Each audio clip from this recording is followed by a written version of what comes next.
Méditation de la communauté des disciples du Christ vivant en ce samedi de la 25e semaine du temps ordinaire, année liturgique A.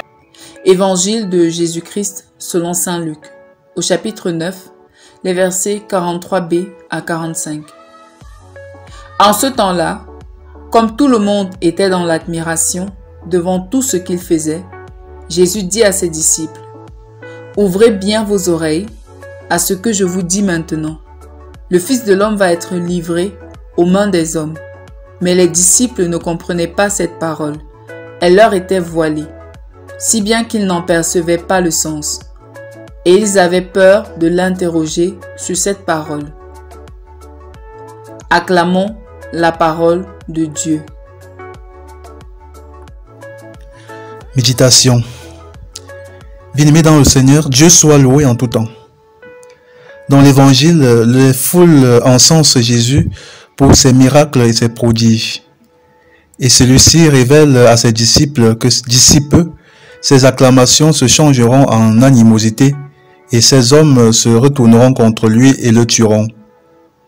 Il nous montre ainsi que le plus important n'est pas les miracles qu'il accomplit dans nos vies matérielles, mais notre foi en sa croix, en sa mort et en sa résurrection.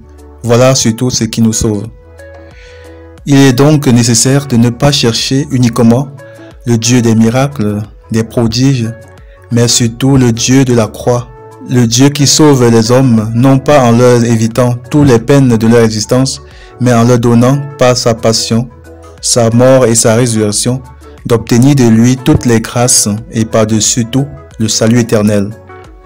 Alors quand nous disons que nous cherchons Dieu, que nous suivons Jésus, qu'est-ce qui nous motive? Nous le faisons pour quel but? C'est pour qu'il nous enlève cette maladie dont nous souffrons depuis de longues années, qu'il nous sorte de cette situation indigente dans laquelle nous baignons, ou alors le cherchons-nous parce qu'il a les paroles de la vie, parce que c'est dans notre foi en sa croix que nous trouvons la joie de vivre, même dans nos situations difficiles. Ce qui est formidable est que lorsque nous croyons en Jésus, en sa passion, en sa mort et en sa résurrection, il nous donne tout. Et en plus, ce qu'il y a de plus important, le salut pour nos âmes. Donc, acclamons-le pour ses miracles et ses prodiges, mais sachons que ces miracles et ces prodiges trouvent leur sens et leur accomplissement dans le don total de sa vie pour notre salut. Pourquoi moi je cherche le Seigneur?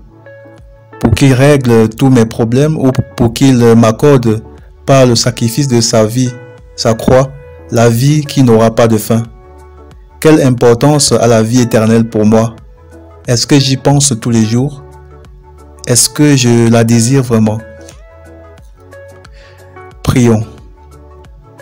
Père éternel, donne-nous de ne pas voir en ton Fils un simple pourvoyeur de biens pour notre vie matérielle, mais le véritable agneau de Dieu qui nous sauve par sa passion, sa mort et sa résurrection. Par le même Jésus-Christ notre Seigneur. Amen. Intercession. Nous te prions, Seigneur, pour tous les chrétiens adeptes d'une spiritualité de bien-être, afin qu'ils acceptent, croient en ta croix et sachent porter la leur à ta suite tous les jours de leur vie. Vierge Marie, intercède pour nous. Exercice spirituel. Méditons sur le pourquoi de notre engagement à la suite du Christ. Nous le suivons uniquement pour le pain qu'il nous donne ou pour son corps et son sang qu'il a livré pour nous sauver. Notre Christ n'est-il qu'un Christ de miracles ou de prodiges, ou est-il le Christ sauveur? Loué soit Jésus-Christ.